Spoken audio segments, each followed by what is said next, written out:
చనిపోవడం అనేది వాస్తవమా కాదా? డేట్ ఆఫ్ డెత్ పక్కన పెట్టండి, చచ్చిపోడా లేదా? 85లో చనిపోవడానికి కన్ఫర్మ్.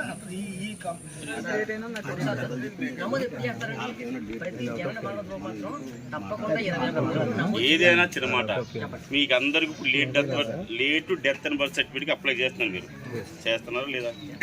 మీరు చేసేవన్నీ కూడా ఫేక్ అని అంటారు కాదా? మేమేం చేస్తాం, మీరు డాక్యుమెంట్ అఫిడవిట్లో కమిట్ అవుతారు.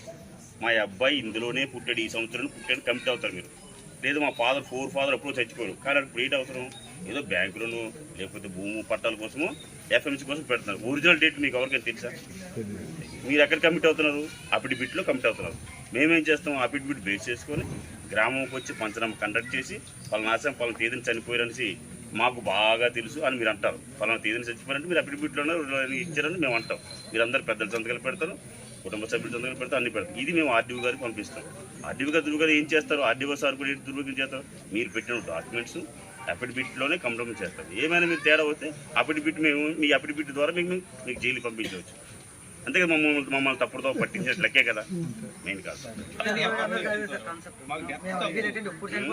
మరి రైట్ డెత్ ఇవ్వండి. మరి ఎవరో రైట్ డెత్ ఇవ్వండి. పలానా ఆసామి చచ్చిపోయి పలానా రైట్ డెత్ ఇవ్వండి.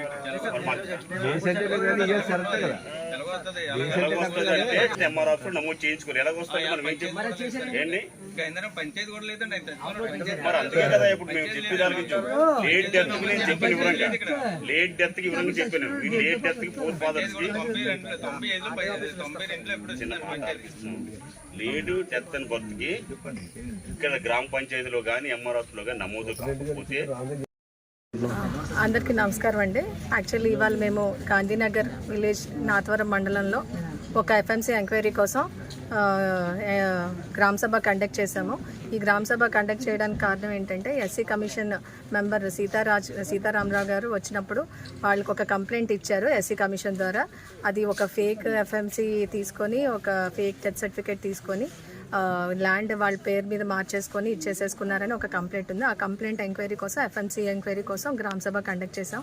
ఈ గ్రామసభ కండక్ట్ చేసిన దాంట్లో పబ్లిక్గా బోత్ పార్టీస్కి పిలవడం జరిగింది.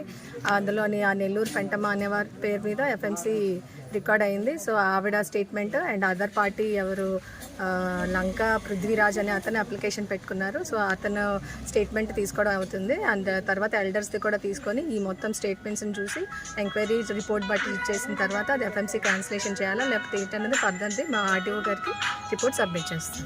ఎన్ని రోజుల్లో అవుతుందండి నిజ నిర్ధారణ? ఎన్ని రోజుల్లో తెలుస్తారు? ఈ స్టేట్మెంట్స్ ఇదైన తర్వాత ఒక 1-2 వీక్స్లోని మేము ఆర్డీఓ గారికి రిపోర్ట్ చేస్తామండి. అక్కడ నుంచి మళ్ళీ రిపోర్ట్ కలెక్టర్ గారికి వెళ్ళాలండి. Competitive authority for FMC cancellation అయితే మాత్రం కలెక్టర్ గారు, కాబట్టి అది ఆర్డీఓ ఆఫీస్ నుంచి రిపోర్ట్ వెళ్ళిన తర్వాత మనకి ఏంటన్నది బయటకు వస్తుంది.